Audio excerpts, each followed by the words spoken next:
وہ ریسٹورنٹ کے ladies wash room میں کھڑی اپنا نقاب اتار رہی تھی جو بالکل ڈھیلا ہو چکا تھا۔ سیاہ غزالی آنکھیں اور لمبی پلکوں کی باڑ دیکھنے والے کو پہلی نظر میں گھائل کرنے کی طاقت رکھتی تھی۔ دودھ سی رنگت پر تیکھے نئے نقش، وہ بے حد حسین تھی۔ وہ ابھی اپنا اسکارف ہی باندھ رہی تھی جب وہ وہاں تیزی سے داخل ہوئی۔ بکھرے بال، سیاہ لیدر جیکٹ اور ہاتھ میں پستول۔ ہانیہ کو لگا وہ یہیں بے ہوش ہو کر گر پڑے گی۔ اس کے پیچھے اور بھی لوگ داخل ہونے کی کوشش میں تھے مگر وہ انہیں روک چکا تھا۔ تم میں تمیز نہیں، یہ لیڈیز واش روم ہے؟ وہ ایک پل کے لیے ڈری مگر اگلے ہی پل اس کی نگاہوں سے مزید تپی تو کہنے سے باز نہ سکی۔ وہ تیزی سے نقاب باندھ چکی تھی مگر تیمور کا دل اس کی ایک جھلک پر ہی اٹک کر رہ گیا۔ ہم کسی کام سے لیڈیز واش روم میں کیا کام تمہارا؟ وہ تنک کر کہتی اسے سامنے سے ہٹنے کا اشارہ کر رہی تھی اور وہ 6 فٹ 2 انچ کا ہٹا کٹا مرد جس کی دہشت سے ساری دنیا کانپتی تھی ایک چھوٹی لڑکی سے باتیں سن رہا تھا۔ ایک طرف ہو کر اسے جانے کا راستہ دیا تو وہ وہاں سے نکلتی چلی گئی۔ اس کی آواز بھی اس کی طرح حسین تھی، نرم اور دھیمی سی۔ معلوم ہی نہیں ہوا کہ غصہ کر رہی تھی یا پھول جھڑ رہے تھے۔ وہ منظر سے نکلی تو تیمور اپنی دھن میں واپس آیا۔ وہ کمینہ گیا کدھر؟ ڈھونڈو اسے، اور تم میں سے ایک لڑکی کے پیچھے جائے گا۔ وہ باروب لہجے میں حکم دیتا پلٹ گیا۔ اس ایک بندے کو اس کی کوئی معلومات نہ مل سکی کیونکہ وہ لڑکی کافی دیر وہیں اپنی دوست کے ساتھ بیٹھی رہی اور 5 منٹ کے لیے لڑکا سگریٹ پینے گیا تو وہ غائب تھی۔ اس بات پر تیمور نے اس کی الگ کلاس دی تھی۔ یار وہ لڑکی نہیں ملی پھر، یا تم لوگوں نے اسے ڈھونڈا نہیں ٹھیک سے؟ اچانک بزنس اور کام کی باتیں کرتے کرتے اسے وہ لڑکی کیسے یاد آ گئی؟ فارس نے ناسمجھی سے اپنے پاس باس کو دیکھا۔ زبیر نے بہت کوشش کی تھی پر وہ نہیں ملی۔ اس نے اپنے تہیے اسے مطمئن کرتے کہا۔ وہ واقعی اتنی خوبصورت تھی یا مجھے لگی تھی؟ ویسے میں خود بھی 2-3 دن میں بھول جاتا ہوں، جبکہ اس کی ایک جھلک ہی دیکھی تھی، پھر بھی بار بار دھیان اس طرف کیوں چلا جاتا ہے؟ وہ سر جھٹک کر بڑبڑایا۔ کچھ کہا آپ نے؟ فارس اس کی بات سمجھ نہ سکا، جھک کر پوچھنے لگا۔ نہیں، خیر تم جا کر فارم ہاؤس والا معاملہ حل کرواؤ۔ اس نے سامنے پڑا چائے کا کپ اٹھایا اور گھونٹ بھرنے لگا۔ سفید رنگت پر گہرے سیاہ رنگ کے بال، گھنی مونچھیں اور ترشی ہوئی شیو۔ وہ دکھنے میں کسی گاؤں کے سردار جیسا تھا لیکن حقیقت اس کے برعکس تھی۔ بالکل برعکس، وہ تیمور امان اللہ خان تھا، سیاسی خاندان سے تعلق رکھنے والا ایک مافیا گینگ کا سربراہ۔ لیکن حیرت کی بات تو یہ تھی کہ عام پبلک اس بات سے بے خبر تھی کہ وہ اصل میں کیا تھا، جبکہ سیاسی میدان میں اسے سب ایک مافیا ڈان کی حیثیت سے ہی جانتے تھے، اور مافیا ڈان بھی ایسا جو کسی کیس میں مطلوب نہیں تھا، جس کے خلاف ایک معمولی چالان بھی قانون کی ڈائری میں درج نہ تھا۔ دوسری طرف اس علاقے سے بہت دور ایک پسماندہ علاقے میں ایک چھوٹی بے ڈھنگی تنگ عمارت میں وہ سب سے نیچے والے پورشن میں چھوٹے سے کچن میں وہ آٹا گون رہی تھی۔ چہرے پر عجیب سے تاثرات تھے، تبھی ایک موٹی سی عورت کچن میں داخل ہوئی۔ آٹا اوپر سے لائی ہو؟ نہیں، ختم ہو گیا تھا تو امی نے کہا 2 روٹی جتنا لے کر گوندھ لو یہاں سے۔ وہ جھجک کر شرمندہ سی بولی۔ لو، مہینے کا آخر ہے، ہمارا اپنا پورا نہیں ہو رہا، تم ادھر آئے روز آٹا چراتی رہتی ہو۔ چرانے کی کیا بات ہے، اسٹور روم سے اکثر بھابھی بھی ضرورت کی چیزیں لیتی ہیں۔ اچھا، سن رہی ہو صبا؟ کہہ رہی ہے بھابھی بھی چراتی رہتی ہیں۔ وہ اونچا بولی تو ہانیہ ایک دم حیران رہ گئی۔ ایسا میں نے کب کہا تھا امی؟ وہ دبے دبے لہجے میں کہتی وہاں سے اٹھی۔ تم مجھے چور کہہ رہی ہو؟ 1-2 دفعہ ماچیز یا پتی لے لی تو کیا قیامت ہو گئی؟ تم دونوں ماں بیٹی بھی تو ہر چیز ادھر سے کرتے۔ صبا بس زبانی کرتی اونچی آواز میں چلا رہی تھی۔ یہ باورچی خانہ سب کے لیے ہے، ظاہر ہے ادھر ہی کریں گے، بل بھی تو ہم دیتے ہیں نا برابر کا۔ وہ چاہ کر بھی خود کو روک نہیں پائی۔ یہ ٹھیک کہہ رہی ہو، بجلی کا بل پچھلے مہینے نہیں دیا، اس سے پہلے مہینے آپ نے کہا تھا سارا بھر دیں گے، اگلے مہینے کا ہم بھر دیں گے۔ اس نے یاد دلایا تو وہ آنکھ بگولا ہو گئی۔ کتنی زبان چلتی ہے تمہاری، ماں نے ذرا تمیز نہیں سکھائی؟ سکھائی ہے، بس تمیز دار لوگ ابھی سامنے نہیں آئے کہ میں اپنی تمیز دکھاؤں۔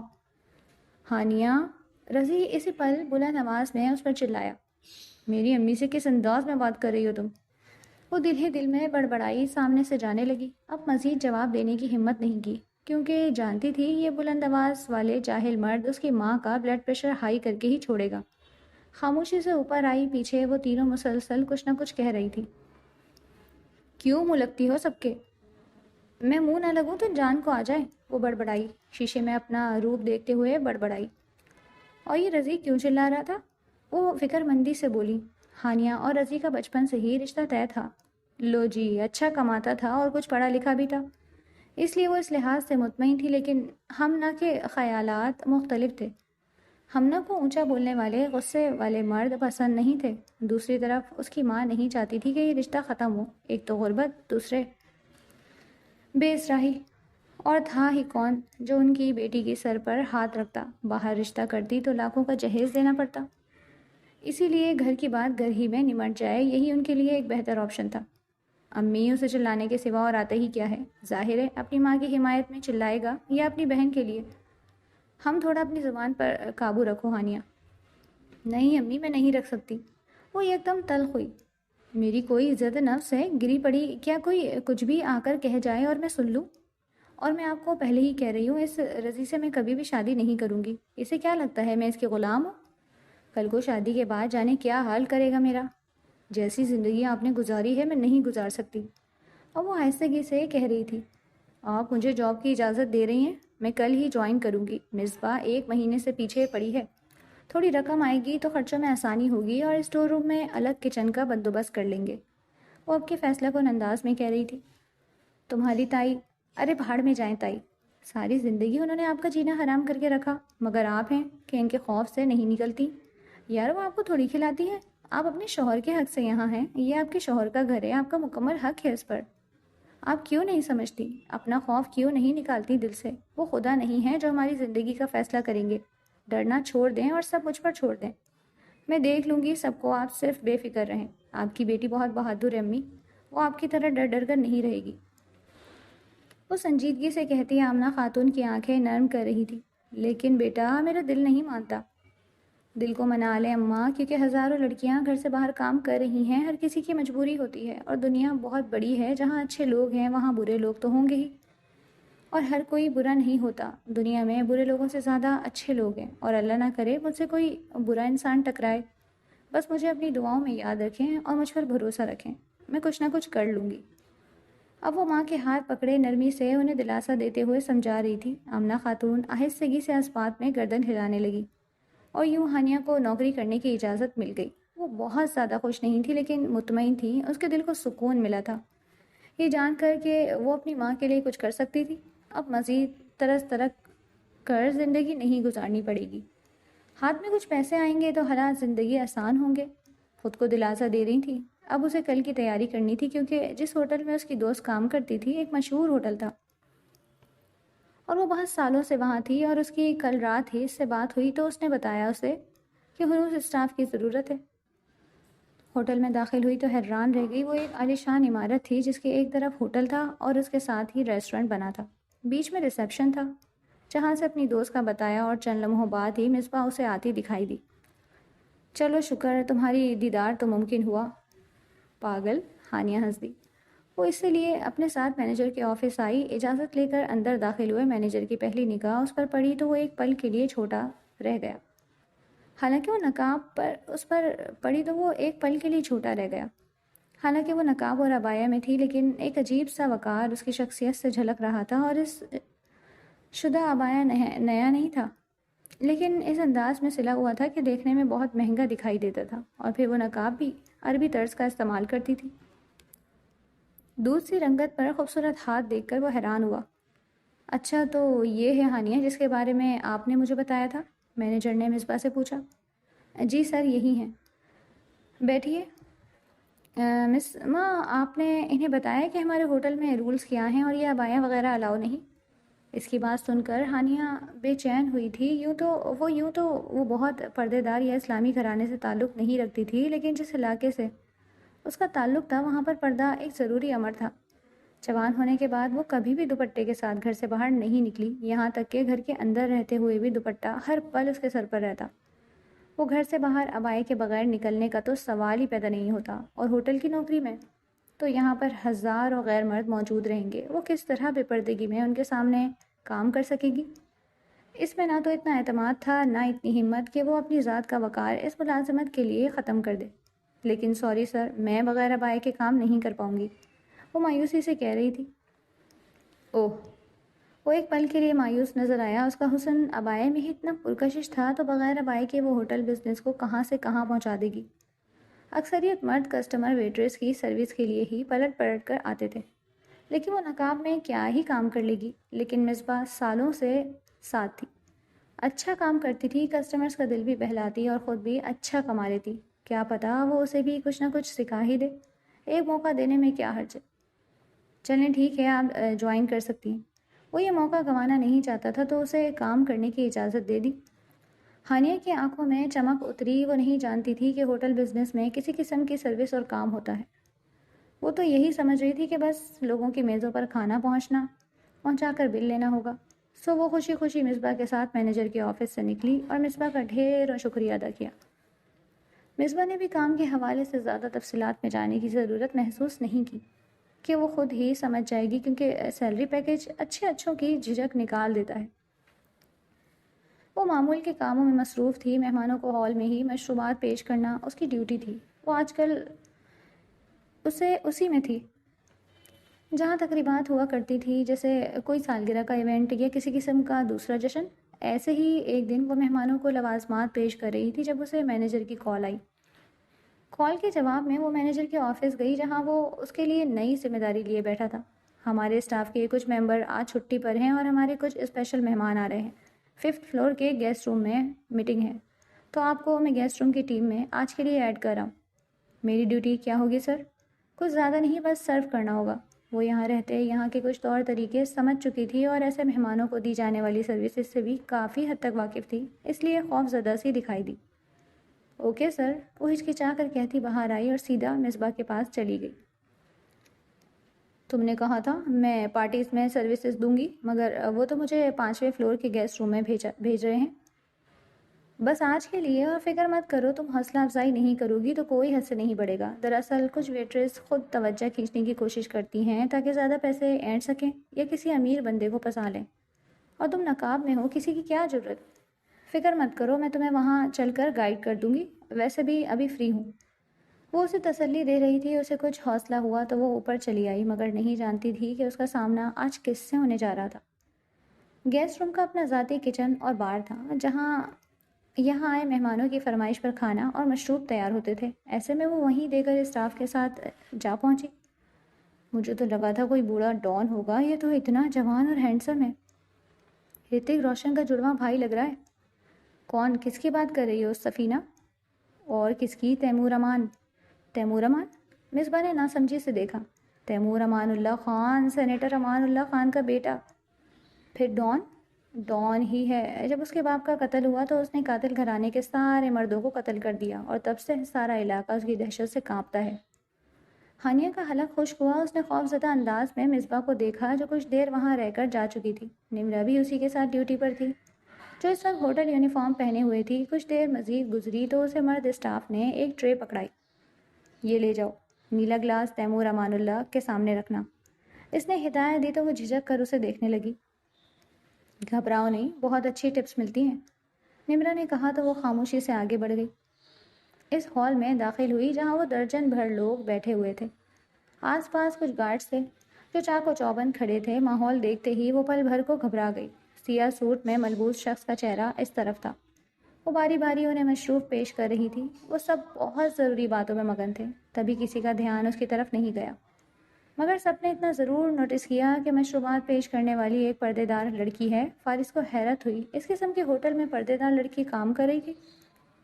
مگر پردے کا لحاظ کرتے اس نے دوسری نگاہ نہیں ڈالی. ابھی وہ تیمور کو جوس پیش کر ہی رہی تھی جب تیمور کمر سیدھی کرنے کو پیچھے کی طرف ہوا. اسی پل اس کا ہاتھ ہانیہ کے ہاتھ سے ٹکرایا، اور اس طرح ٹکرانے پر وہ گھبرائی. جوس کا گلاس اس کے ہاتھ سے چھوٹ کر گرا اور تیمور کے سارے کپڑے بھیگ گئے.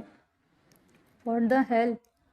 وہ ایک دم جھڑک کر بولا تو سب کو سانپ سونگھ گیا. خود ہانیہ بھی خوف زدہ سی پیچھے ہوئی. I am sorry. اس کے کہنے پر جو ہی تیمور کی نگاہ اس پر پڑی وہ ساکت رہ گیا. اس کی آنکھوں میں دیکھتے وہ فوراً اس کی طرف بڑھا، پھر لوگوں کا خیال کرتے رکا. Please sorry. وہ پھر منمنائی. اس کی آواز بھی پہچان گیا تھا. وہ اسے لگا قدرت نے ایک موقع اور دیا ہے اسے. It's okay. اس کے نرمی سے کہنے پر وہاں موجود ہر شخص حیران ہوا تھا، اور تیمور کی آواز سن کر دیگر اسٹاف اس طرح آیا تو وہ بھی اچنبھے سے کھڑا رہ گیا. واش روم کس طرف ہے؟ وہاں سر، آئیے میں آپ کو دکھا دیتی ہوں۔ تیزی سے کہتے وہ آگے بڑھی تو وہ خاموشی سے اس کے پیچھے چل دیا۔ یہاں سر، ادھر ہی رکو جب تک میں واپس نہیں آ جاتا۔ سنجیدہ سی آواز پر ہانیہ گھبرا گئی، پھر جلدی سے اس بات میں گردن ہلا دی، جانے کیوں اسے یہاں کھڑے ہونے کا حکم دیا۔ وہ سوچ ہی رہی تھی جب وہ واپس آیا۔ کوٹ اتارنے بازو پر لٹکائے۔ یہ مجھے دے دیں، میں پریس کر دیتی ہوں۔ آر یو شور؟ اس کی آنکھوں میں بڑی گہرائی سے جھانکتے وہ پل بھر کے لیے ہانیہ کو گھبرانے پر مجبور کر گیا۔ جی سر، یہی ہے اسٹینڈ۔ اس نے کہا۔ اس طرف بڑھی تو وہ بھی اس کے پیچھے ہو لیا۔ وہ گھبرائی کہ وہ کیوں پیچھے آ رہا ہے، کچھ کہنے کی ہمت نہ ہوئی۔ جتنی دیر وہ استری کرتی رہی وہ وہیں کھڑا اسے دیکھتا رہا۔ اس کی نظروں سے وہ بری طرح گھبرا رہی تھی۔ تمہارا نام کیا ہے؟ ہانیہ۔ ہانیہ بالکل تمہاری طرح حسین ہے۔ اس کے مسکراتے انداز پر ہانیہ کا دل جل کر خاکستر ہوا تھا، مگر وہ خاموش رہی۔ تم نے مجھے پہچانا؟ جی، آپ اس دن ریسٹورنٹ میں کسی کا پیچھا کرتے لیڈیز واش روم میں آئے تھے۔ وہ گھبرا رہی تھی، تیمور کے آئی برو اکھٹے ہوئے۔ اس دن تو بہت بول رہی تھی آپ، کیوں چپ ہو؟ اس دن آپ سڑک چھاپ گنڈے لگ رہے تھے۔ وہ آہستگی سے بولی تو وہ یکدم کہا لگا کر ہنس دیا۔ نہیں، میں سڑک چھاپ گنڈوں کا باپ ہوں دراصل۔ ویسے آج کیا لگ رہا ہوں؟ بڑے گنڈے۔ اس کے سادہ جواب پر وہ پھر ہنس دیا۔ اچھا، تو تمہیں سڑک چھاپ گنڈوں سے ڈر نہیں لگتا، مگر بڑے گنڈوں سے لگتا ہے، رائٹ؟ اس نے بے ساختہ اس بات میں گردن ہلاتے اسے اس کا کوٹ پکڑایا۔ میری شرٹ بھی گیلی ہے، اس نے کہا تو وہ بھکلاہٹ بھرے انداز میں اس کا چہرہ دیکھنے لگی۔ شرٹ بھی پریس کروں؟ گیلی بھی تو تم نے کی ہے نا۔ اندر اے سی آن ہے، مجھے ٹھنڈ لگ سکتی ہے۔ وہ کاندھے اچکا کر بولا تو وہ عجیب انداز میں اسے دیکھے گئی۔ وہ اپنی شرٹ اتارنے لگا تو ہانیہ نے جلدی سے نگاہیں پھیر لی۔ کچھ لمحوں بعد وہ کھڑی شرٹ پریس کر رہی تھی۔ وہ سینے پر ہاتھ باندھے کھڑا اسے یوں ہی تکتا گیا۔ دوست بنو گی میری؟ وہ بڑی دلچسپی سے اسے دیکھ رہا تھا۔ جی۔ وہ یکدم بڑا سا جی کرتی اسے دیکھتی، مگر جیسے ہی اسے بغیر شرٹ کے دیکھا تو اس نے پھر نگاہیں جھکا لی۔ میں مرد دوست نہیں بناتی۔ I am sorry sir. میں دوسرے مردوں جیسا نہیں ہوں، وہ اب مسکراتے ہوئے کہہ رہا تھا۔ I am sorry sir. اس نے شرٹ پکڑائی اور جانے لگی، تبھی اس نے ہانیہ کو کلائی سے پکڑ کر اپنی طرف کھینچا۔ وہ جھٹکے سے آ کر اس کے سینے سے لگی، اگلے ہی پل خود کو چھڑا کر دور ہونے کی کوشش کی۔ دور تو ہو گئی، مگر ہاتھ اس کی گرفت میں تھا۔ میں دوسرے مردوں جیسا نہیں ہوں ہانیہ، مجھے تم پسند آ گئی ہو، اس لیے اب ہم دوست ہیں، اس میں کوئی دو رائے نہیں۔ اس کی آنکھوں میں دیکھتے باور کروایا۔ ہانیہ حواس باختگی سے اس کا چہرہ دیکھ رہی تھی، جہاں تاثرات بالکل نرم اور لہجہ بڑا ہی مضبوط تھا۔ ہم دن میں کئی چہرے دیکھتے ہیں اور ایسے ہفتوں اور مہینوں کے لحاظ سے سینکڑوں چہرے۔ ہمیں یاد نہیں ہوتا کہ کون سا چہرہ دیکھا تھا، بلکہ تھوڑی دیر بعد ہی ذہن اس تصویر کو بھلا دیتا ہے۔ مگر تمہیں جب سے دیکھا ہے تب سے دل تمہاری رعنائیوں کا تمنائی بن گیا ہے، ایک ایک نقش دل پر رقم ہے۔ میرا ہاتھ چھوڑیں۔ اب کے لہجہ خود سخت ہوا، خوف اپنی جگہ، مگر وہ اس طرح اپنی ذات کے وقار پر سمجھوتا نہیں کر سکتی تھی۔ میں تمہیں اپنا بنانا چاہتا ہوں، نکاح کر لو مجھ سے، کسی چیز کی کمی نہیں ہوگی تمہیں، کبھی بھی نہیں، رانی بن کر رہو گی۔ کہہ کر ہاتھ چھوڑ دیا۔ وہ تیزی سے ایک طرف بڑھی۔ واپس جواب لینے آؤں گا۔ پیچھے سے باور کروایا اور اپنی شرٹ پہننے لگا۔ اسی پل وہاں دوسری اسٹاف ممبر نمرا داخل ہوئی۔ اس کی آنکھیں بے اختیار پھیلی۔ وہ کچھ کو کچھ سمجھتی وہاں سے فوراً نکلی، اور رات تک اسٹاف میں یہ بات مکمل طور پر پھیل چکی تھی کہ ہانیہ اور تیمور امان کے درمیان گیسٹ روم کے باتھ روم میں کچھ ہوا تھا، اور یہ بات اگلے دن اسے مصباح نے بتائی۔ یہ سنتے ہی ہانیہ کا چہرہ فق ہوا۔ تبھی کل پورا دن اسٹاف اسے تمسخراتی نظروں سے دیکھ رہا تھا۔ اسے معلوم تھا کہ مجھ سے بے دہانی میں اس آدمی پر شربت گرا تھا، اور اس کے حکم پر میں اس کے کوٹ اور شرٹ سکھا رہی تھی۔ وہ کہہ رہی تھی 20 منٹ تک تم دونوں ایک ساتھ وہاں باتھ روم میں تھے، مصباح نے آہستگی سے کہا۔ مینیجر کو بھی معلوم ہے کہ اس نے ایسی باتیں پھیلائی ہیں؟ ہاں ظاہر ہے، مصباح کہہ رہی تھی، اور ہانیہ کا چہرہ سفید پڑتا جا رہا تھا۔ میں اس لڑکی کو چھوڑوں گی نہیں۔ وہ تن فن کرتی نمرا کے پاس پہنچی۔ تم نے مجھ پر اتنا گھٹیا الزام کیوں لگایا؟ کیسا الزام؟ میں نے تو جو دیکھا وہ کہا، وہ بے نیاز بنی کہہ رہی تھی۔ تم جانتی ہو کسی پر تہمت لگانا کتنا بڑا گناہ ہے؟ وہ غرائی۔ اپنی آواز نیچے رکھو۔ یہ نقاب لگا کر تم 20 منٹ تک ایک غیر مرد کے ساتھ واش روم میں تھیں، پھر اسے میں نے اپنی آنکھوں سے کپڑے پہنتے دیکھا ہے، اور کہہ دو تم جب باہر آئیں تو تمہاری سانسیں پھولی ہوئی نہیں تھیں۔ اتنا خوف کس چیز کا تھا؟ صاف ظاہر ہے اندر کیا ہوا تھا۔ اسی پل ہانیہ کا ہاتھ اٹھا اور اس کا چہرہ لال کر گیا۔ بدتمیز گھٹیا لڑکی، تمہاری ہمت کیسے ہوئی؟ اسی پل وہاں لوگ جمع ہونے لگے۔ اگلے 2 منٹ میں اسٹاف کے سبھی ممبرس وہاں موجود تھے۔ مصباح اسے ایک طرف لے گئی جبکہ نمرہ اسے برے نتائج کی دھمکیاں دیتی وہاں سے جا چکی تھی۔ تم کیوں الجھی اس بدتمیز لڑکی سے؟ وہ تو ہے ہی ایسی، دفع کرو اسے، میرے ساتھ چلو۔ وہ اسے وہاں سے گھسیٹتے ہوئے نیچے اپنے کیبن میں لے آئی۔ ہانیہ کی حالت بری ہو چکی تھی، وہ چاہ کر بھی اپنے غصے پر قابو نہیں رکھ پا رہی تھی۔ مینیجر نے مصباح سے کہلوا کر اسے 1-2 دن کی چھٹی دے کر گھر بھیج دیا، مگر وہ واپس نہیں آنا چاہتی تھی۔ وہ 15 دن گئی تھی اور اس کے بعد سے اس نے جانا چھوڑ دیا تھا۔ آمنہ بیگم بار بار پوچھتی کہ آخر وہ نوکری پر کیوں نہیں جا رہی، لیکن وہ ہر بار کوئی نہ کوئی بہانہ بنا کر ٹال دیتی۔ ساتھ ساتھ اور دوسری نوکری بھی ڈھونڈ رہی تھی اور آتے جاتے اسے تائی امی اور رضی کے طعنے سننے پڑتے۔ رضی کو تو جب سے پتہ چلا تھا کہ وہ ملازمت کر رہی ہے تب سے ہی اس نے اس سے بار بار ٹوکنا شروع کر دیا تھا۔ کبھی اسے آوارگی کے طعنے دیے جاتے تو کبھی لالچ اور آوارگی کی مثالیں دی جاتی، مگر وہ نظر انداز کرنے کے سوا کچھ نہیں کرتی۔ وہ تیمور سے ہونے والے ٹکراؤ کو بھی بھول چکی تھی اور اس نے ہوٹل میں ہونے والے واقعے کو بھی فراموش کر دیا تھا کہ اس کے سوا کوئی چارہ نہ تھا۔ وہ کیونکہ کسی غیر ضروری بات کو دل سے لگائے رکھتی۔ کچھ دن بعد ہی اسے قریبی ہسپتال میں ریسیپشن کی جاب مل گئی۔ وہ دل سے خوش اور مطمئن تھی، سیلری بھی اچھی تھی اور کام بھی آسان تھا۔ سکون سے وہ اپنا کام کرتی اور شام کو ڈیوٹی ختم ہوتے گھر چلی جاتی۔ زندگی اپنے محور پر چل رہی تھی۔ وہ بے خبر تھی کہ یہ طوفان سے پہلے کی خاموشی تھی۔ باس، میں نے ریزرویشن تو کروا لی ہے، مگر پتہ چلا ہے کہ وہ لڑکی جس کا نام ہانیہ ہے جاب چھوڑ کر جا چکی ہے۔ تیمور ایک دم چونکا۔ 1 مہینہ ہونے میں 2 دن باقی تھے۔ وہ اس سے ملنے دوبارہ جانے والا تھا اور یہ نئی خبر اسے بے چین کر گئی۔ کیا مطلب جاب چھوڑ گئی؟ تم نے معلومات لی ہیں اس کی کہ کیوں چھوڑی ہے جاب؟ کسی اسکینڈل کا کہہ رہے تھے باس۔ اسکینڈل؟ کیسا اسکینڈل؟ ہوٹل اسٹاف میں سے کسی نے اس پر الزام لگایا تھا کہ وہ آپ کے ساتھ باتھ روم میں تھی۔ تو وہ دانستہ طور پر چپ ہوا تو تیمور کے چہرے پر تیش تھا۔ آئیبرو ایک دم اکٹھے ہوئے۔ اس ہوٹل اسٹاف میں مجھے یہ بندہ میرے سامنے چاہیے جس نے یہ حرکت کی ہے۔ وہ ایک دم بگڑا۔ لڑکی ہوگی سر، اکثر لڑکیاں آپس کی حسد کے چکر میں ایسی حرکتیں کر جاتی ہیں۔ لڑکی ہو یا لڑکا، مجھے وہ خبیث انسان میرے سامنے چاہیے۔ وہ مٹھی بھیجے کہہ رہا تھا۔ فارس حیران ہوا۔ وہ کبھی کسی عورت کو ایسے معاملات میں درمیان میں نہیں لاتا۔ عورتوں کو وہ آسانی سے معاف کر دیتا تھا اور یہ اس کی تہی اتنی بڑی بات نہیں تھی جتنی اہمیت تیمور امان اسے دے رہا تھا۔ اوکے باس، وہ کہہ کر جانے لگا، تبھی اچانک فارس کو کچھ یاد آیا۔ وہ سر، مجھے ابھی یاد آیا، حذیفہ کی کال آ رہی تھی، آپ سے بات کرنا چاہ رہے تھے۔ اچھا، تم نے پہلے کیوں نہیں بتایا؟ اور اس نے ڈائریکٹ مجھے کال کیوں نہیں کی؟ وہ اپنا فون نکالتے ہوئے کہہ رہا تھا۔ فارس اجازت لے کر وہاں سے چلا گیا۔ ہاں حذیفہ میری جان، بڑے دنوں بعد یاد کیا، اور مجھے کیوں کال نہیں کی؟ مجھے کام تھا آپ سے، انداز میں سنجیدگی تھی۔ بولو کیا کام تھا؟ اس نے نرمی سے پوچھا۔ حذیفہ اس کا چھوٹا بھائی تھا جو لندن میں مقیم تھا، وہیں تعلیم حاصل کر رہا تھا۔ I made a mistake. کیا ہوا ہے، تم ٹھیک ہو؟ تیموری ایک دم فکر مندی سے گویا ہوا۔ مجھ سے ایک ایکسیڈنٹ ہو گیا ہے بھائی۔ وہ انسان میری غلطی کی وجہ سے اپنی جان سے چلا گیا، میں حراست میں ہوں۔ I need you. وہ ایک دم رو پڑا تو تیمور امان بے چین سا ہو کر اپنی جگہ سے اٹھا۔ فکر مت کرو، میں آ رہا ہوں، بالکل بھی مت ڈرو، تم تیمور کے بھائی ہو، تمہیں کوئی کچھ نہیں کر سکتا۔ وہ کہتے ہوئے باہر کی طرف آیا۔ اس نے فون بند کرتے اپنے آدمیوں کو مطلع کیا اور فارس کو آوازیں دیتا نیچے آیا۔ اس کے چہرے پر ایک دم پریشانی کے تاثرات ابھر آئے۔ باقی ساری دنیا پس پش چلی گئی تھی، یاد رہا تو بس اس کا چھوٹا بھائی، جس کے علاوہ اس کا دنیا میں کوئی اور نہیں تھا۔ آج اسے پہلی تنخواہ ملی تھی، پورے 25,000 تھے۔ اس نے ڈیوٹی ختم ہوتے ہی قریبی بازار کا رخ کیا۔ ضرورت کی اشیاء، سودا، سلف اور کچھ پھل لے کر وہ رکشہ رکوا کر گھر آئی۔ شاپر لیے وہ اوپر کی طرف جا رہی تھی جب راستے میں تائی اماں مل گئی۔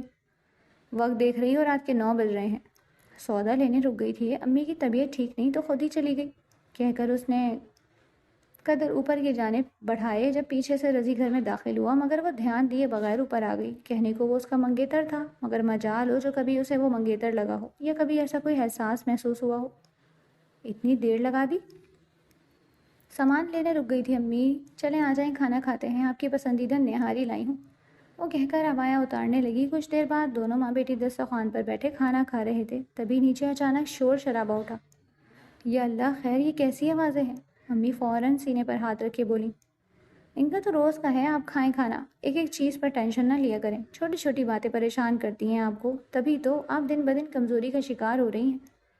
بے غرض ذلیل بے حیا لڑکی، خاندان کی عزت مٹی میں ملا دی، تو یہ گل چھڑے اڑانے جاتی ہو باہر؟ ہاں تبھی دائیں امی بھابھی اور رضی کے علاوہ گھر کے بچے بھی اوپر آئے تھے، جسے یہ دم دم ہلا بول دیا گیا تھا۔ وہ دونوں ماں بیٹی نہ سمجھی سے تائی امی کو دیکھتی۔ کیا مطلب ہے؟ کیا ہوا؟ کیا ہوا ہے؟ ارے باتھ روم میں بند تھی تمہاری بیٹی، غیر مرد کے ساتھ زنا کرتی رہی، ساری دنیا میں اس کی ویڈیو چل رہی ہے۔ اپنی زبان کو لگام دے تائی امی، وہ ایک دم حلق کے بل چیخی۔ میری ماں سے بدتمیزی کرتی ہے بد کردار لڑکی۔ اسی پل رضی نے اسے دھکا دیا۔ رضی رضی رضی بیٹا۔ آمنہ خاتون تیزی سے آگے بڑھی۔ پیچھے ہٹے آپ کی ڈھیل کا نتیجہ ہے سارا، ایک بیٹی نہیں سنبھالی گئی، ہکارے سروں پر خاک ڈال رہی ہے۔ بغیر سچ جانے کیوں الزام لگا رہے ہو؟ یہ الزام ہے؟ الزام ہے یہ؟ اس نے ہانیہ کا بازو گھسیٹ کر اسے موبائل پکڑایا۔ وہ پھٹی آنکھوں سے اسکرین کو دیکھ رہی تھی، اس کا سر چکرانے لگا۔ پہلے وہ تیمور کے ساتھ اندر آتی ہے، تیمور غسل خانے میں جاتا ہے، واپس آ کر کوٹ اتارتا ہے، پھر شرٹ۔ اس کا ہاتھ کھینچ کر اسے اپنے قریب کرتا ہے اور گلے لگا کر بوس کے نال، اور پھر اس کے جانے کا منظر، پھر تیمور کے شرٹ پہننے کا۔ مگر یہ کیسے ہو سکتا ہے؟ یہ ویڈیو بنائی گئی ہے، کلپ جوڑ جوڑ کر۔ پھر وہ جھوٹا منظر یقیناً انٹرنیٹ سے کیا گیا تھا۔ اس کے آنسو بہہ رہے تھے اور سر نفی میں ہلنے لگا۔ یہ سچ نہیں ہے، وہ نفی میں گردن ہلاتے تیزی سے کہنے لگی۔ اسی پل فون اس کے ہاتھ سے آمنہ خاتون نے لیا۔ کچھ پل بعد ہی چکراتے سر کے ساتھ زمین پر گرنے کے انداز میں بیٹھ گئی۔ یہ سچ نہیں ہے تو کیا ہے؟ جھوٹ ہے، سب جھوٹ ہے، صرف تم سچی ہو۔ ہاں، وہ چلا رہا تھا۔ مجھ پر مت چلاؤ، وہ ضبط کرتی تلخ لہجے میں کہہ رہی تھی۔ دیکھ لو، ایک تو چوری، اوپر سے زینا چوری، وہ تائی امی نے غصیلے انداز میں کہا۔ کیسی چوری؟ ایک جھوٹ کا پلندہ لا کر آپ لوگ مجھے اور میری ماں کو ہراس کر رہے ہیں۔ صفائی صاف دکھ رہا ہے یہ ایڈٹ ہے۔ ایڈٹ بھی اس چیز کو کہا جاتا ہے جس میں حقیقت کچھ نہ کچھ ہوتی ہے۔ رضی نے تلخی سے کہتے اپنی ماں کی طرف دیکھا۔ سن لیں کان کھول کر، میں اس بد کردار لڑکی سے کبھی بھی شادی نہیں کروں گا۔ اور تمہارا اپنا کوئی کردار ہے؟ کس نے کہا میں تم سے شادی پر مری جا رہی ہوں؟ تم خود تو 100 لڑکیوں کو لے لے کر گھومتے ہو۔ اپنی بکواس بند کرو ورنہ میں یہی منہ توڑ دوں گا۔ توڑ کر دکھاؤ منہ۔ بڑے آئے عزت اور کردار کی بات کرنے والے، تم سے زیادہ صاف ہے میرا کردار۔ اس کا منہ بند کروا لے امی۔ وہ غصے سے اس کی طرف بڑھا۔ ارے اس کی زبان تو خدا ہی بند کر سکتا ہے۔ بس کر جاؤ رضی۔ ہانیہ تم ہی چپ کر جاؤ۔ کیسے چپ کر جاؤ امی؟ آپ دیکھ نہیں رہی کیا بکواس کیے جا رہا ہے؟ تمہاری تو۔ رضی نے اپنے دونوں ہاتھوں میں اس کا گلا دبوچ لیا۔ یہ گھر کی دوسری لڑکیوں کا بھی ذہن خراب کر رہی ہے، اس کا قصہ آج ہی تمام کر دینا چاہیے۔ رضی رضی، آمنہ خاتون چلا رہی تھی۔ بھابھی نے آگے بڑھ کر اسے چھڑانے کی کوشش کی، مگر رضی کی پکڑ سخت تھی۔ ہانیہ مسلسل خود کو چھڑانے کی کوشش کر رہی تھی۔ اگلے ہی پل اس نے لات بلند کرتے رضی کی ٹانگوں کے درمیان دے ماری۔ وہ چیخ مار کر دوہرا ہوا اور اگلے ہی پل اس کی طرف بڑھنے لگا، مگر اس سے پہلے ہی وہ پھرتی سے قریب رکھا چاقو اٹھا گئی۔ اسی دوران بچے بھاگ کر اس کی پھپھو کو بتا آئے، جس کا گھر قریب ہی تھا۔ وہ اپنے بیٹیوں سمیت آئی۔ کیا پاگل ہو گئے ہو تم؟ ساری دنیا کو خبر کرنی ہے کہ گھر میں کیا ہو رہا ہے؟ وہ آتے ہی ان پر برس پڑی۔ ہانیہ ایک طرف وحشت زدہ سی چاقو لیے کھڑی تھی۔ گھر میں طوفان بدتمیزی اٹھا ہوا تھا۔ اسی پل دھب کی آواز آئی اور آمنہ خاتون ترچھی ہو کر فرش پر گر پڑی۔ ہانیہ چیخ مارتے ہوئے ان کی طرف لپکی۔ وہ سینے پر ہاتھ رکھے کراہ رہی تھی۔ امی کیا ہوا؟ امی کیا ہوا آپ کو؟ پلیز بتائیں امی۔ اگلے ہی پل وہ ہوش و حواس سے بیگانہ ہو چکی تھی۔ ہسپتال لے جانے تک وہ دل بند ہونے کی سے وفات پا چکی تھی، اور اس پل ہانیہ کو لگا اس کی دنیا ختم ہو چکی ہے۔ وہ اتنا روئی کہ جیسے سارے آنسو آج ہی بہا لینے کا ارادہ ہو۔ اس کے پاس اس کی پھپھو اور ان کے بچوں کے علاوہ کوئی دلاسا دینے والا نہیں آیا۔ 3 دن گزرے تو سب اپنے گھر کی راہ لیے وہاں سے چلے گئے۔ وہ گھر میں تنہا رہ گئی تھی، پل پل آنسو بہاتی رہتی۔ اسے گھر کا کونا کونا کاٹ کھانے کو دوڑتا تھا۔ وہ پورا دن بھوکی پیاسی رہتی۔ اٹھ کے پانی پینا بھی اسے پہاڑ جیسا مشکل لگتا۔ دن گزرتے گئے، کبھی پھپھو آتی تو زبردستی چند نوالے زہر مار کرواتی، ورنہ وہ یوں ہی بھوکی پیاسی ایک کونے میں بیٹھی روتی رہتی۔ قرآن پڑھ کر بخشو، ایسے تو تم اپنی ماں کی روح کو تکلیف دو گی لڑکی۔ سنبھالو خود کو، اب زندگی میں آگے بڑھو، جو ہوا اسے بھولنے کی کوشش کرو۔ وہ اسے سمجھاتی رہتی۔ آہستہ آہستہ وہ کچھ بدلنے لگی۔ گھر کی صفائی کر لیتی، کچھ بنا لیتی، چائے بنا کر پی لیتی۔ پھپھو نے گھر میں کافی سارا راشن بھجوایا تھا تاکہ اس کے لیے مشکل نہ ہو۔ یوں ہی دن گزر رہے تھے جب ایک روز پورا کنبہ کہیں سیر و تفریح کے لیے نکل گیا۔ نہ کسی نے اسے ساتھ چلنے کی دعوت دی تھی، نہ اس نے خود جانے کا سوچا۔ وہ پورے گھر میں اکیلی تھی، یہاں تک کہ رات ہو گئی وہ واپس نہیں آئے۔ اسے معلوم بھی نہ تھا کہ وہ رات بھر کے لیے کہیں جا رہے ہیں۔ کھڑکی دروازے بند کیے، اپنے کمرے میں خود کو مکید کہ یہ خوف زدہ تھی، اتنی خوف زدہ کہ ڈر کے مارے اس کی روح نکلی جا رہی تھی۔ تبھی گیٹ بجنے لگا، اسے لگا اس کی روح اب نکلی کہ تب۔ اس دوران دروازے پر دستک ہوئی، وہ کانپتے قدموں سے نکل کر باہر صحن میں آئی۔ کون؟ میں ہوں رضی، یہ لے لو۔ آواز پر وہ الجھن میں مبتلا ہوئی۔ کیا ہے؟ کھانا ہے۔ نیچے سب آ گئے؟ اس نے کسی خیال کے تحت پوچھا۔ ہاں آ گئے ہیں، جلدی کرو، یہ پکڑو، مجھے دیر ہو رہی۔ اس نے اکھڑے انداز میں کہا تو ہانیہ نے گیٹ کھول دیا۔ وہ ہاتھ میں شاپر لیے اندر چلا آیا۔ یہ کھا لو۔ اس نے شاپر آگے بڑھایا تو اس نے تھام لیا، وہیں کھڑی اس کے جانے کا انتظار کرنے لگی۔ کیسی ہو؟ ٹھیک ہوں۔ پانی پلا دو، کمرے میں بیٹھا ہوں۔ وہ کہتا ہوا آگے بڑھ کر کمرے میں داخل ہوا۔ ہانیہ کا دل دھڑکنے لگا، اسے گڑبڑ محسوس ہوئی۔ دل چاہا ابھی کہ ابھی بھاگ جائے، شور مچا دے، مگر یقین آواز کسی حد تک نہیں پہنچ سکتا۔ کیا سوچ رہی ہو؟ پانی لاؤ۔ وہ وہیں کھڑا پھر بولا تو وہ کچھ پانی لینے آئی، تبھی کسی نے پیچھے سے اسے دبوچ لیا، منہ پر سختی سے ہاتھ جمائے، اسے کمرے میں لا کر چھوڑا۔ یہ کیا کر رہے ہو؟ اس کی آواز کپکپائی۔ غصہ کرنے کی ضرورت نہیں، شور مچانے کا بھی کوئی فائدہ نہیں۔ تھوڑی دیر کی بات ہے، خاموشی سے مجھے تھوڑا وقت دو، ویسے بھی منگیتر ہوں تمہارا، اس غیر مرد کے ساتھ تو بڑے مزے۔ بکواس بند کرو، میں ایسی لڑکی نہیں ہوں، نہ میں نے کچھ کیا ہے، سمجھے تم؟ جاؤ یہاں سے۔ ایسے کیسے جاؤں؟ خیر تھوڑا وقت دو، پتہ چل جائے گا تم نے اس کے ساتھ کچھ کیا ہے یا نہیں۔ آج کی رات مجھے یہاں رہنے دو، تم بے قصور نکلی تو جلد ہی ہم شادی کر لیں گے۔ وہ اسے پھسلانے کی کوشش کر رہا تھا۔ رضی اپنی حد میں رہو، میں کہہ رہی ہوں تم سے۔ کیسے رہوں حد میں؟ آج بہک گیا ہوں، تھوڑا پاس آؤ میرے، ورنہ اتنا برا حال کروں گا کہ سوچ ہے تمہاری۔ خوشی سے پاس آؤ گی تو صرف پیار ہی پیار دوں گا۔ تمہارا دماغ خراب ہو چکا ہے، جاؤ یہاں سے۔ وہ ایک دم چیخی تو وہ اس کی طرف بڑھا۔ جیسی تمہاری مرضی۔ جست لگاتے اس نے ہانیہ کا دوپٹہ کھینچا اور اسے جھٹکے سے پلنگ پر پھینکا، اس کے باوجود وجود پر جھکا۔ ہانیہ چیخی، چلاتی، لاتے چلاتی اسے نوچ رہی تھی، مگر اس کی پکڑ سخت تھی، وہ زبردستی اس کے جسم کو جگہ جگہ چھو رہا تھا۔ وہ چلاتے ہوئے خود کو بچانے کی کوشش کر رہی تھی۔ رضی نے پے در پے 2 تھپڑ لگائے اسے اور اس کی گردن دانتوں سے جپوچ لی۔ ہانیہ کی نگاہیں آس پاس کسی ہتھیار کی تلاش میں تھی۔ قریب ہی سائڈ ٹیبل پر کینچی پڑی تھی، مگر اس کی گرفت سے کافی دور۔ اس نے اگلے ہی پل مزاحمت چھوڑ دی اور گہری سانسیں لینے لگی۔ رضی ایک دم رک کر اسے دیکھنے لگا تو وہ بھی خاموشی سے بھیگی آنکھوں سے اسے دیکھے گئی۔ پھر پکا شادی کرو گے نا مجھ سے؟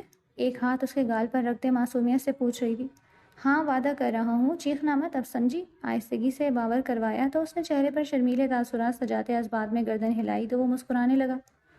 پہلے پانی لا دو، گلا سوکھ رہا ہے۔ دھیمے انداز میں کہا تو وہ فوراً اٹھا تھا، اسے لگا وہ خوشی سے اس کے ساتھ رات گزارنے پر راضی ہو چکی ہے۔ وہ پانی لے کر آیا۔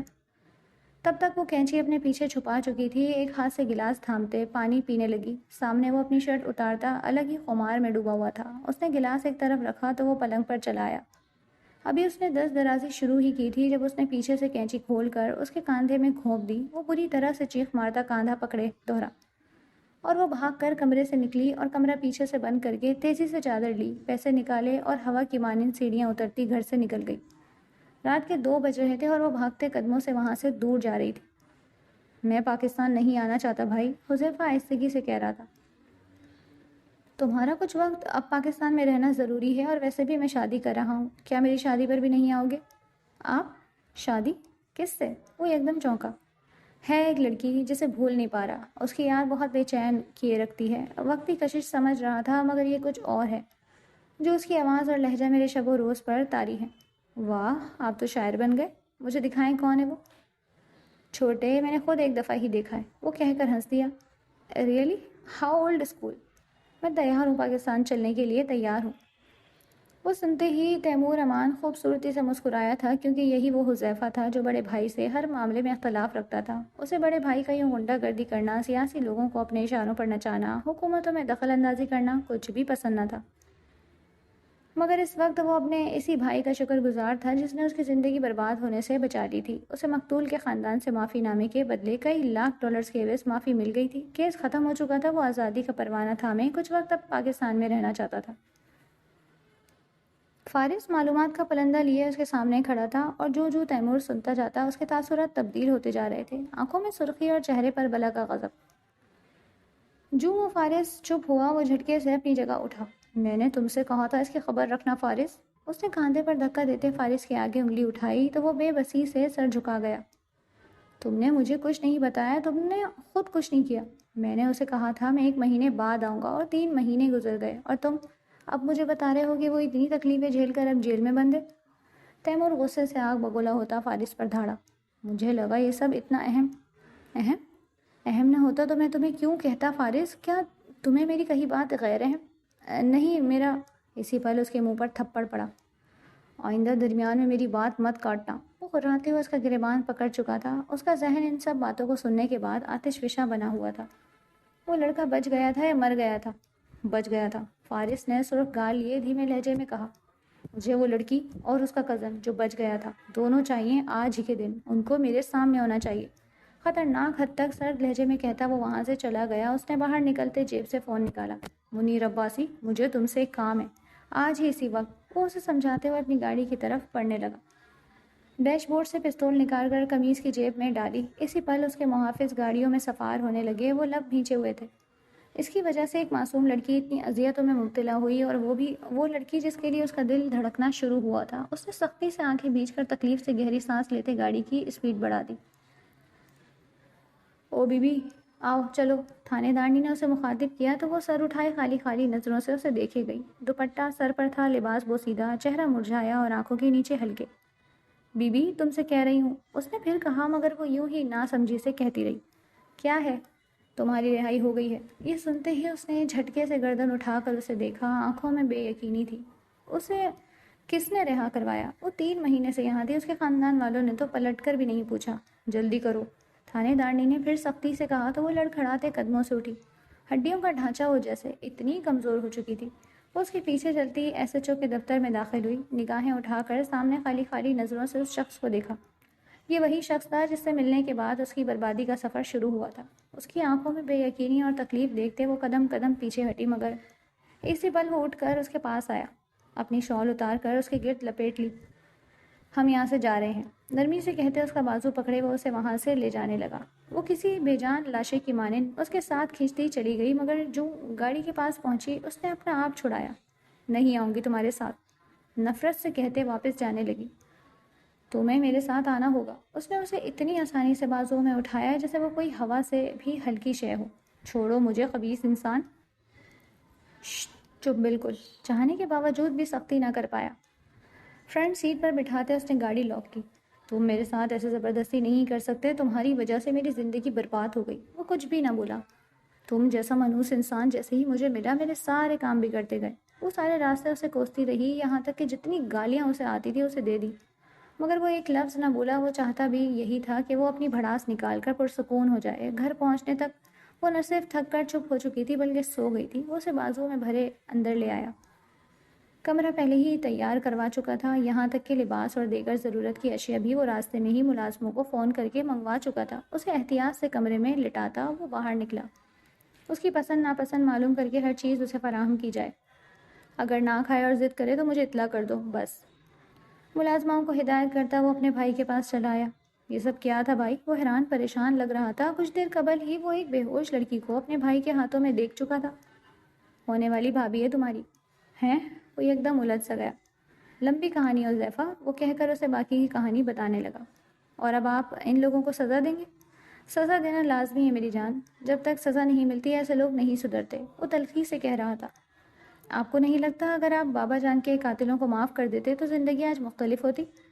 مجھے فخر ہے حذیفہ کہ میں نے اپنے باپ کے قاتلوں کو معاف نہیں کیا بلکہ چن چن کر مارا۔ میں قاتل ہوں مگر میرے قتل کی وجہ ہے، کیونکہ میرے بزرگ باپ کو بے دردی سے جھنڈ میں مارا گیا تھا، اور یہ طاقت اسی وقت کے لیے ہے۔ آئندہ کوئی میرے خاندان کو کمزور نہ سمجھے۔ وہ ایک تھا، اس کے بیٹے نوجوان تھے، کوئی بھائی نہیں تھا، بھانجے بھتیجے نہیں تھے۔ اسے ایک تنہا جو جھنڈ بنا کر پیٹا گیا، مارا گیا، پھر جان لے لی گئی۔ وہ منظر مجھے نہیں بھولتے۔ مجھے 100 دفعہ بھی موقع ملے میں بدلہ لوں گا، چاہے اس کے لیے مجھے دنیا کبھی بھی کہے۔ وہ سنجیدگی سے کہہ رہا تھا۔ وہ نیند سے اٹھی تو سر بھاری محسوس ہوا۔ اس نے اٹھ کر آس پاس نگاہیں دوڑائیں تو خود کو کسی محل میں پایا۔ اتنی اونچی چھت کا کمرہ، اوپر لگا فانوس، اعلیٰ ترین فرنیچر، ہر شے ایک سے بڑھ کر ایک، اور پھر خود پر نگاہ ڈالی تو تلخی سے ہنس دی۔ اسی پر ملازمہ اس کے لیے ٹرے میں جوس اور کٹے ہوئے پھل لے کر آئی۔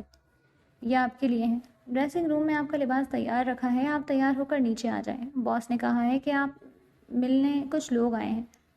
مجھ سے ملنے؟ کون؟ وہ ایک دم چونکی۔ ایک لڑکی ہے اور ایک لڑکا ہے۔ وہ بس اتنا ہی کہہ کر وہاں سے چلی گئی۔ وہ اٹھ کر ڈریسنگ روم میں آئی تو سامنے ہی کپڑے رکھے تھے۔ اس نے اپنے کپڑوں پر نگاہ ڈالی جو جگہ جگہ سے پھٹنے والے تھے۔ وہ دل پر پتھر رکھ کر لباس لیے غسل خانے میں داخل ہوئی۔ کچھ دیر بعد نکلی تو اسے اس لباس میں اپنا آپ مختلف لگا۔ وہ خوبصورت برانڈڈ جوڑا تھا، گو کہ وہ ایسے گہرے رنگ نہیں پہنتی تھی، مگر اس کی رنگت پر وہ گہرا رنگ خوب اٹھ رہا تھا۔ بال گیلے تھے، وہ یوں ہی دوپٹہ سر پر لیے وہاں سے نکلی۔ اب آیا اس کا اسی رات گھر پر رہ گیا۔ گھر سے نکل کر وہ دارالامان چلی گئی، جہاں 2 دن رہی۔ تیسرے دن اسے ارادہ قتل کے جرم میں گرفتار کر لیا گیا۔ وہ تب سے صرف دوپٹہ پہنے ہوئے تھی، اور یہ کپڑے بھی جیل میں ہی کسی قیدی نے اسے دیے تھے، ورنہ اس سے ملنے نہ کوئی آتا تھا نہ کچھ لاتا تھا۔ وہ سوچتی تو اس کے پاس اس آدمی کے رحم و کرم پر رہنے کے سوا کوئی چارہ نہیں تھا۔ اسے 7 سال قید کی سزا ہوئی تھی۔ 7 سال جیل میں رہ کر وہ کیا بنتی، کیا کرتی، وہاں سے نکل کر کیا کرتی، کہاں جاتی تو بہتر تھا۔ وہ خود کو حالات کے دھارے پر چھوڑ دیتی۔ ویسے بھی اس قید کے 3 مہینوں میں کہیں نہ کہیں دل میں یہ خیال آتا رہتا کہ شاید اسی کو خیال آ جائے، شاید وہ اسے ڈھونڈ لے۔ لیکن پھر سوچتی کہ وہ صرف ایک دل پھینک شخص تھا جو وقت گزاری کے لیے ایسی باتیں کر رہا تھا۔ ان سوچوں میں گم وہ کمرے سے نکلی ہی تھی جب سامنے سے وہ آتا دکھائی دیا۔ اسے دیکھ چہرے پر مسکراہٹ اتری۔ اس نے سر جھکا لیا۔ تمہارا ہی انتظار کر رہا تھا۔ کچھ کھایا ہے؟ بھوک نہیں، اتنا ہی بولا وہ اسے ساتھ چلنے کا اشارہ کرتے بولا۔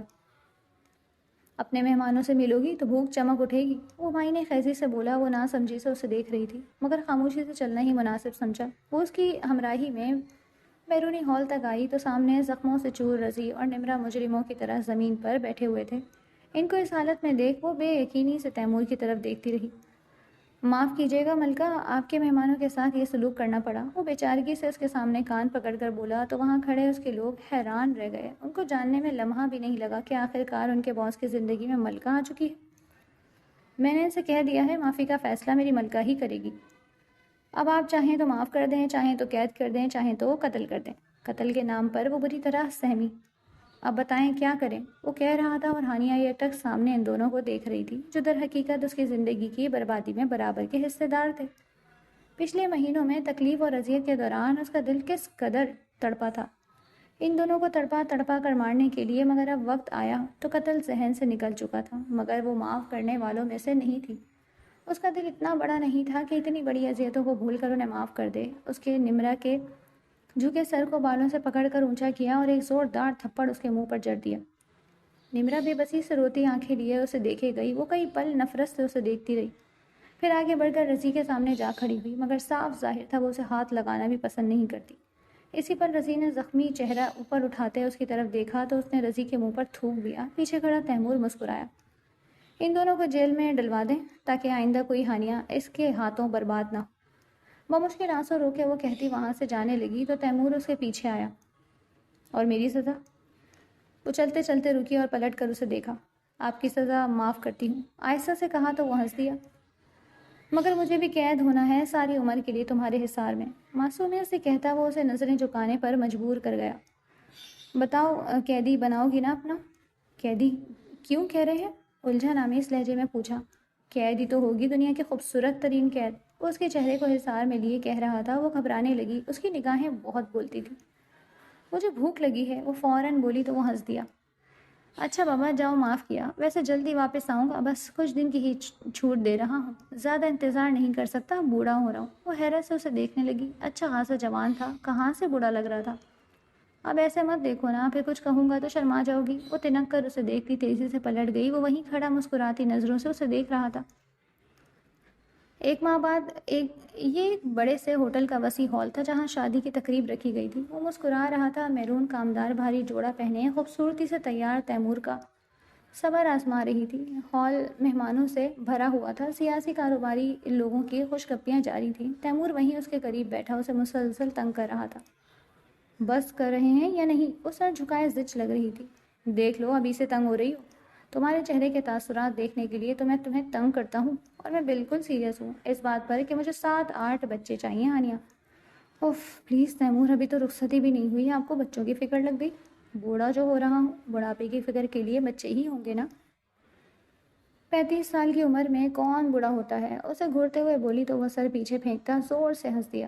یہ مہمان تو جانے کا نام ہی نہیں لے رہے۔ وہ منہ ہی منہ میں بڑبڑایا تو ہانیہ پھر جھینپ سی گئی۔ وہ بہت منہ پھٹ اور رومان پرور تھا۔ آنے والے وقت کی رعنائیوں کو سوچ کر وہ اچھے سے بے چین ہوئی تھی، جبکہ تیمور وقفے وقفے سے پھلجھڑیاں چھوڑ رہا تھا۔